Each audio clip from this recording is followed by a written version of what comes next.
आरक्षण होना चाहिए, लेकिन आर्थिक आधार पर आरक्षण होना चाहिए। एक 5,000 करोड़ के आदमी को एससी का लाभ क्यों मिलना चाहिए? और एक ब्राह्मण जो शाम को मजदूरी करके खा रहा है उसको आरक्षण का लाभ क्यों नहीं मिलना चाहिए? राहुल गांधी जी, सोनिया गांधी जी, इनकी दादी जी माननीय इंदिरा गांधी जी और माननीय राजीव गांधी जी, उनका एक अचीवमेंट बता दो शिवाय गांधी परिवार के अलावा कि वो राजनीति में फिट है। लेकिन उनको समझ में आ गया कि ये किसानों के छद्म वेश में कांग्रेस द्वारा प्रायोजित प्रोग्राम था। इसी का परिणाम है कि जहां आप उसको कांग्रेस को सरकार मान रहे थे, आज वो नीचे रहेगी 35-37 सीटों में, और जिस बीजेपी को 20 सीटों में मान रहे थे वो 48 में चलेगी। देश की सबसे पुरानी पार्टी जिसने 57-60 साल तक राज किया हो, और वो पार्टी अपनी कमियां दुरुस्त करने के बजाय कभी ईवीएम की बैटरी में नुक्स निकाल रही है, कभी अधिकारियों पे नुकसान, कभी इसी पे सवाल उठाती है। यही दुर्भाग्य है इस देश का। नमस्ते, इन खबर देखना शुरू कर चुके हैं। मेरा नाम प्रिंस है। कल यानी 8 अक्टूबर को हरियाणा और जम्मू कश्मीर के चुनावी रिजल्ट आए, और कहीं ना कहीं जो एग्जिट पोल सारे न्यूज चैनल या तथाकथित जो राजनीतिक विशेषज्ञ थे वो दिखा रहे थे, तो वो कहीं ना उससे इतर हरियाणा के चुनाव के जो रिजल्ट है वो आए। हालांकि जम्मू कश्मीर की बात करें तो निकटतम जो एग्जिट पोल दिखा रहे थे वही आए। यहाँ पे कुछ लोग बैठे हैं, इधर आप कैमरा घुमाएं तो इधर भी काफी लोग बैठे हैं, लोगों से बात करने के लिए आए हैं। तो यहाँ पे जब बात करना शुरू किए तो अंकल जी बोले थोड़ा रोक के ये बता दीजिए कि आम आदमी पार्टी का हरियाणा में क्या वोट परसेंट था। तो कहीं ना कहीं लग रहा है कि इन लोग का आम आदमी पार्टी से काफी लगाव है। क्या करते हैं अंकल आप? मैं राजस्थान का किसान हूँ। किसान है आप? नाम क्या है आपका? मेरा नाम सुभाष पूनिया है। सुभाष पूनिया जी। किसान है आप, लेकिन किसानों की बात करें तो हरियाणा में जब चुनाव हो रहे थे और कहीं ना कहीं सारे एग्जिट पोल न्यूज चैनल ये दिखा रहे थे कि किसानों का मुद्दा कहीं ना कहीं हरियाणा के लोगों पे हावी है, उससे कहीं ना कहीं हरियाणा की जनता जो 10 साल की बीजेपी सरकार थी उसे पलटना चाहेगी और कांग्रेस को लाना चाहती है। लेकिन हो तो गया पूरा उलट। वो उलट इसलिए हो गया कि कांग्रेस ने किसानों के साथ कोई बहुत अच्छा काम नहीं किया। मेरा ऐसा मानना है कि मैं 40-42 साल से न्यूज से जुड़ा हुआ हूँ, मतलब पत्रकारिता को। वैसे तो मैं कोई पत्रकार नहीं हूँ। लिखते होंगे? नहीं, लिखता नहीं हूँ, पढ़ता हूँ। अच्छा। पढ़ता हूँ क्या क्या चल रहा है, क्या जो डेंट मनमोहन सिंह सरकार में 2004 से लेके 14 के बीच में जो डेंट किसान मजदूर को हुआ वो आज तक के इतिहास में कभी भी नहीं हुआ। लेकिन किसान नेता बोलते हैं कि मोदी सरकार ने जो किसान कानून लाए उसके बाद से सारा किसान जो दिल्ली बॉर्डर पर, सिंघू बॉर्डर पर लगा रहा और कई लोगों की मौतें हो गई, तो उससे बड़ा डेंट क्या हो सकता है फिर किसानों के लिए? वो मैं आपको बताऊं, वो एक किसान आंदोलन नहीं था, वो किसानों के छद्म वेश में प्रायोजित आंदोलन था। इसमें मैं बहुत छल किया गया, किसानों जबरदस्त छल किया गया। उसमें सबसे बड़ा छल हुआ ये अपने हरियाणा के किसानों के साथ। उनको इस हिसाब से मिसगाइड किया गया कि आपके साथ, किसानों के साथ बहुत बड़ा अन्याय हो रहा है। और आज आप जो परिणाम देख रहे हैं, जो 8 तारीख के परिणाम कल के आए हैं, वो इसी की ओर इंगित कर रहे हैं कि किसान मिसगाइड होके उसमें शामिल हो गए थे। लेकिन उनको समझ में आ गया कि ये किसानों के छद्म वेश में कांग्रेस द्वारा प्रायोजित प्रोग्राम था। इसी का परिणाम है कि जहां आप उसको कांग्रेस को सरकार मान रहे थे, आज वो नीचे रहेगी 35-37 सीटों में, और जिस बीजेपी को 20 सीटों में मान रहे थे वो 48 में चलेगी। इसी का परिणाम है, क्योंकि इस चीज को अंडरकरंट नहीं समझ पाए, लोग नहीं समझ पाए। वो वही लोग प्रायोजित कर रहे थे जो किसान आंदोलन को बढ़ चढ़ के दिखाना चाह रहे थे कि हम किसानों के हितैषी हैं, जबकि वो हितैषी नहीं थे। आप बताओ, यदि किसान नेता चड्डूनी इतना ही बड़ा नेता था तो उसको 1100 छंत्र वोट ही क्यों मिले? 1100 छंत्र वोट का सामना करना पड़ा। हार तो अलग चीज है, आप हार जाओ 1100-1500, जमानत अगर जब्त हो जाती है। जमानत जब्त नहीं, 1100 में तो कुछ भी नहीं होता। आज आप 1100 तो एक सरपंच हारे ना, उसको भी आ जाएंगे। गांव के प्रधान को, गांव का प्रधान नहीं, गांव का छोटा सा पंच होता है, उसमें भी 1100-1200 वोटें होती हैं। लेकिन आपने किसानों की बात की, हरियाणा की बात करें तो हरियाणा में मोस्ट प्रोबेबली किसान ही रहता है कहते हैं, तो उसको तो किसानों को जिता देना चाहिए। और दूसरा फैक्टर ये भी कि जब कल रिजल्ट आ रहे थे तो हरियाणा कांग्रेस और नेशनल लेवल पे जो नेता है कांग्रेस के, आरोप लगा रहे थे कि कहीं ना कहीं घपला हुआ है और ईवीएम के ऊपर सवाल उठाए जाने लगे। तो इस पे क्या कहेंगे? मैं ये कहना चाहूँ, ये देश का बहुत बड़ा दुर्भाग्य है। देश की सबसे पुरानी पार्टी जिसने 57-60 साल तक राज किया हो, और वो पार्टी अपनी कमियां दुरुस्त करने के बजाय कभी ईवीएम की बैटरी में नुक्स निकाल रही है, कभी अधिकारियों पे नुकसान, कभी इसी पे सवाल उठाती है। यही दुर्भाग्य है इस देश का। मैं ये कहता हूं कि आज जनता समझ रही है। आप देखो हरियाणा में क्षेत्रीय पार्टियों का क्या हाल हुआ, और आप मेरी जेजेपी नहीं, किसी भी क्षेत्रीय पार्टी को समझो आप मेरी बात को बाइट को नोट करके देखना, यही चीज आप महाराष्ट्र में देखेंगे। देश का मतदाता ये चाहता है कि दो दलीय व्यवस्था होनी चाहिए, लेकिन दूसरा दल चुने किसको, जिसका नेता खड़ा होके एक पीसी नहीं कर पाया कि भाई आपने जो मैंडेट दिया वो हमारे सर माथे, हम में कमी रह गए, हमको दुरुस्त करेंगे, दोबारा चुनाव में आएंगे। बजाय इसके वो क्या कह रहे हैं, हमारे साथ ईवीएम में गड़बड़ हो गई, 99% बैटरी थी, 68%। अरे ये कौन सा तुक है? ये बेतुक के बयान तो एक गली का आदमी जिसको थोड़ी सी भी राजनीति की एबीसी आती है वो ही नहीं देता। ये मजे हुए खिलाड़ी ऐसे बयान देते हैं, इससे शर्मनाक और बात हो नहीं। आपने दो बातें कही, एक तो कि आगामी चुनाव जो होने वाले हैं महाराष्ट्र में उसमें फिर से दिखेगा, दूसरी बात ये कही कि विपक्ष हमेशा मजबूत होना चाहिए। विपक्ष अगर मजबूत होना चाहिए तो लोकसभा का चुनाव जो 2024 में हुआ, जनता ने तो दिखा दिया, लोकसभा को विपक्ष को मजबूत किया। तो आप कांग्रेस के ऊपर कैसे एक राज्य के चुनाव पे सवाल उठा रहे? लेकिन वही जनता, वही देश की जनता कांग्रेस को तो अच्छी सीटें दिला दी जिसकी उम्मीद भी नहीं की जा सकती थी, और 400 पार का नारा दे रहे थे। मैं ये कहना चाह रहा हूं, आपको एक छोटी सी चीज समझाता हूं। कांग्रेस एक राष्ट्रीय पार्टी है और जिसके अपने 13 करोड़ वोट हैं पूरे देश में। 13 करोड़ की पार्टी जब 20-20 लाख, 45 लाख वाली पार्टियों से समझौता करेगी, क्षेत्रीय पार्टियों से, तो उससे बड़ा दुर्भाग्य क्या हो सकता है देश को? आज उन्होंने जम्मू कश्मीर में एनसी के साथ सरकार बना रहे हैं। अरे इनको यही पता नहीं है कि ये सरकार एनसी आपको नुकसान पहुंचाएगी। हो सकता है कि वहां बीजेपी सरकार बना लेती। 370 लाने की बात भी कर रहे हैं। नहीं, यही तो दुर्भाग्य है इस देश का, यही तो दुर्भाग्य है। आप सवाल ये कर ही नहीं रहे, आप युवाओं को ये दिखाई नहीं रहे कि देश का विजन क्या है। आप तो वही सड़ी हुई व्यवस्था जो 47 में लागू की थी उसी को दोबारा लाने की बात कर रहे हैं। ये व्यवस्था नहीं चाहती जनता। जनता चाहती है कि आप हमें इससे बेहतर क्या दे सकते हो। जनता को चाहिए कि एक आदमी मेरे को ये व्यवस्था दे रहे हैं, उससे बेहतर देने वालों को चुनना चाहते हैं। लेकिन कांग्रेस है कि अपने पैरों पे खड़ा होना नहीं चाहती। उसको क्या जरूरत पड़ गई थी एनसी के साथ? वहां मैं ये कहता हूं, मैं आज ये गारंटी के साथ कहता हूं, यदि नेशनल लेवल पे एमपी इलेक्शन ये सांसदों के टाइम में इन क्षेत्रीय पार्टी से टाई अप नहीं करते तो कम से कम कांग्रेस की 150 सीटें आती। मैं दाव के साथ खुद की सीटें आती। तो हरियाणा में खुद मैं आपके चैनल पे नहीं, मैं बहुत से राष्ट्रीय चैनलों पे ये बात आवाज उठा चुका कि कांग्रेस को इंडिपेंडेंट किसी के साथ समझौता नहीं करे, अपने हिसाब से लड़े, चाहे परिणाम कुछ भी हो, लेकिन सुखद परिणाम यह होगा कि आप 2029 में रिवाइज कर जाएंगे। एक सवाल था, आपने बोला कि अगर क्षेत्रीय पार्टियों से गठबंधन ना करे तो 150 सीटें आ जाती, जो 90 सीटें अभी।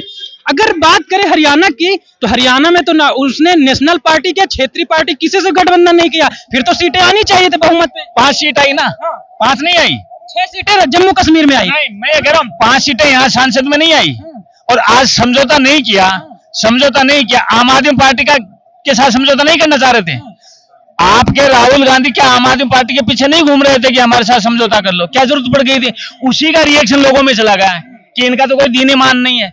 आप समझो, जिस पार्टी ने इनको पंजाब में डिनाई कर दिया, उनको हटा के बैठे, दिल्ली में इनको हटा के बैठे, और आप उसी के पीछे दौड़ रहे हो, आबेल मुझे मार गठबंधन। हाँ, तो जनता समझ गई कि ये अपना रिवाइज करने वाले लोग नहीं है, लिहाजा इनको सरकार में बैठाने का कोई फायदा ही नहीं है।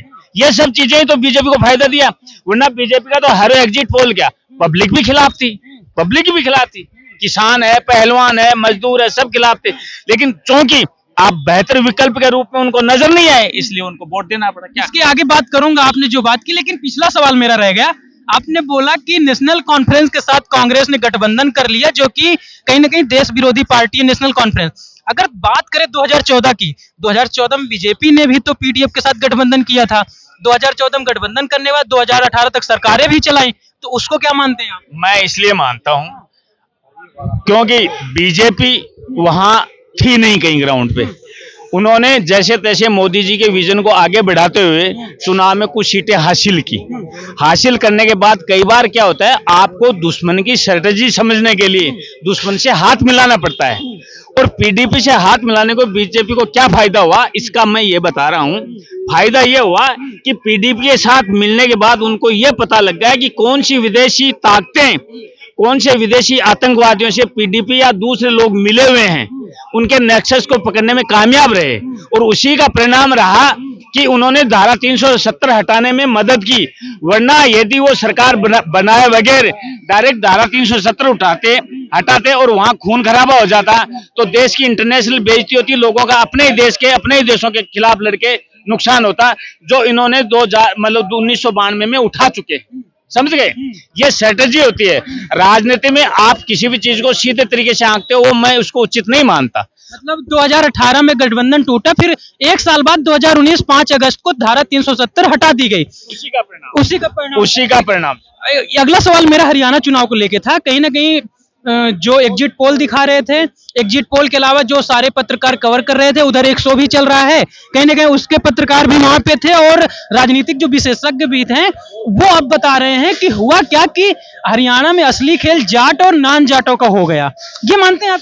नहीं, ये गलत है। गलत है। ये गलत नैरेटिव सिर्फ कांग्रेस ही फैला सकती है, बाकी कोई पार्टी नहीं फैला सकती। देखो, हर आदमी का अपना एक एजेंडा होता है, समझ गए आप?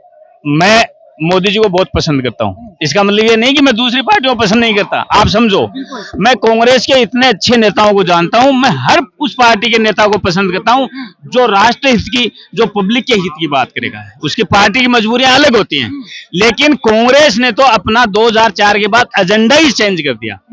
जब से कांग्रेस आई से सोनिया कांग्रेस बनी है ना, तब से एजेंडा ही चेंज कर दिया इन्होंने।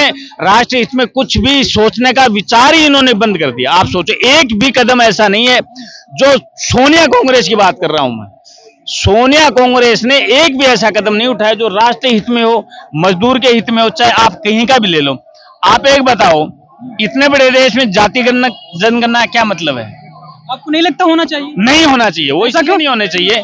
जातीय व्यवस्था, समाजीय व्यवस्था, और ये जो एक तरीके से ये गुटबाजी है, ये इनडायरेक्ट ही मैं जातीय व्यवस्था को अपने आप में एक संगठन के रूप में देखता हूं, जो जहां तक मैं उसको क्या परिभाषित करूं, आप ये मान के चलो, ये एक गुंडा तंत्र का ही दूसरा रूप होता है जातीय व्यवस्था। लेकिन राजनीति के एक बड़े नेता हुए, वो तो कहते थे कि जिसकी जितनी संख्या भारी उसकी उतनी हिस्सेदारी। तो किसकी कितनी संख्या है वो तो पता करना पड़ेगा जातिगत जनगणना से। नहीं, आप ये समझो, आपको मैं ये बताता हूं, देश में आज चाहिए क्या? आज चाहिए राष्ट्रीयता। आपके सामने शर्मा लगा, मेरे सामने पूनिया लगा, आपके सामने कुछ नहीं।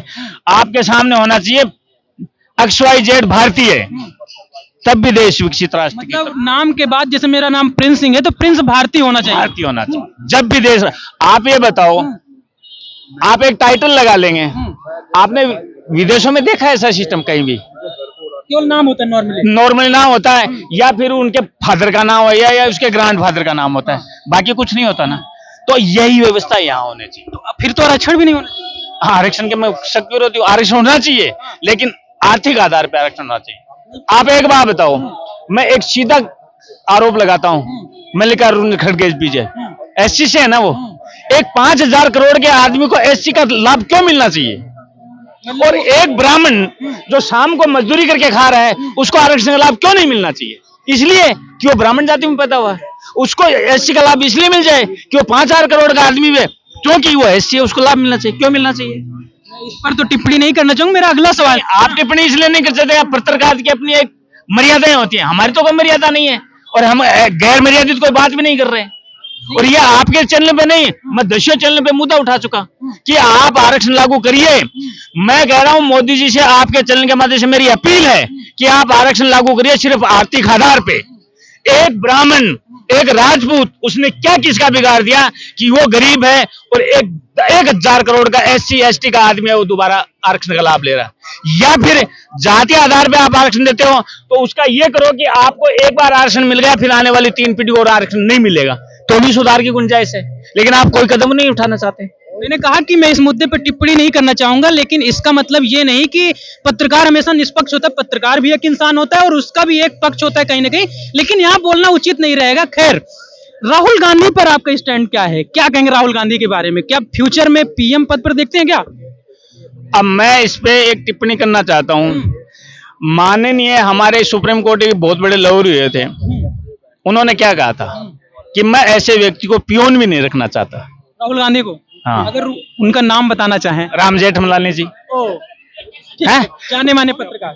नहीं, वकील थे ना, देश के बहुत बड़े वकील थे। हाँ, वकील। अब आप एक बात बताओ, एक वकील जिस आदमी को पियोन नहीं रखना चाहते, आप में उसमें कौन सी क्वालिटी है जो आप उसको पीएम देख रहे हैं? और एक मेरा आपके चैनल के माध्यम से फिर मैं क्वेश्चन उठा रहा हूं कि राहुल गांधी जी, सोनिया गांधी जी, इनकी दादी जी माननीय इंदिरा गांधी जी और माननीय राजीव गांधी जी, उनका एक अचीवमेंट बता दो शिवाय गांधी परिवार के अलावा कि वो राजनीति में फिट है। ठीक है, आने के बाद उन्होंने कुछ काम किया तो उनको तो मौका मिला। वो तो एक पत्रकार, आप छोटे से हैं, आपको मौका मिलेगा, आप भी दिखाएंगे। क्योंकि सरकारें तो कौन चलाता है? आईएएस आई, मतलब गवर्नमेंट मशीन चलाती है ना। वहां तो एक सिंबल होना चाहिए, चाहे वहां आप बैठो चाहे मैं बैठूं। तो उनमें एक क्वालिटी मेरे को, मैं ये बात बहुत जगह उठा चुका हूं कि कांग्रेस के गांधी परिवार के एक नेता की एक अचीवमेंट बता दो जो उन्होंने पब्लिक के लिए काम किया हो। आज केजरीवाल जी का मैं घोर विरोधी हूं, लेकिन फिर भी उन्होंने एनजीओ के माध्यम से लोगों से जुड़ाव रखा। इनका एक अचीवमेंट नहीं है, गांधी परिवार का एक अचीवमेंट नहीं है जो पब्लिक से जुड़ाव रखना हो। उन्होंने महात्मा गांधी का टाइटल चुरा के राज करते आ रहे हैं, इसके अलावा उसको मैं कुछ नहीं मानता। चलिए अंकल, आपका नाम क्या है? मेरा नाम सुभाष पूनिया। सुभाष सर थे जिनसे हमने काफी मुद्दों पे चर्चा भी की। सर ने बीजेपी के बारे में बात कर लिया, कांग्रेस के बारे में बात कर लिया, आम आदमी पार्टी के बारे में बात कर लिया। जी, मैं किसी भी पार्टी का प्राथमिक मेंबर नहीं हूं, आपको ये बताओ। इसीलिए आपने सारे पार्टियों की बात। हाँ, मैं मेरे टारगेट पे आएगा, ट्रैक में फंसेगा, सबके लिए मैं खिलाफ बोलूंगा। मेरे सामने उनके अच्छे काम होंगे, उनकी अच्छाई भी काउंट करूं। माननीय मुलायम सिंह यादव ने गोलियां चलवाई थी, लेकिन उन्होंने एक ऐसा काम किया कि जो अपने सेना के जवान शहीद हो जाते थे उनकी डेड बॉडी पहले नहीं आती थी। माननीय मुलायम सिंह यादव ने ही वो काम किया था कि उनकी डेड बॉडी आज घर तक पहुंच रही है। तो अच्छे नेता की अच्छी बातें होनी चाहिए। कांग्रेस के साथ यही समस्या है, मोदी जी के अच्छे कार्यों की भी वो बुराई करते हैं, जबकि आप बुराई के लिए बुराई करिए, राजनीतिक बुराई करिए, लेकिन आप अच्छे कामों की अच्छाई भी बोलेंगे तो पब्लिक से आपका जुड़ा होगा। आप देखो, रिजल्ट आते ही वो कहां चले गए? बाहर दोनों घूमने चले गए। तो फिर कौन सी राजनीति कर रहे हैं? किस दृष्टि से लोग उनको माने नेता?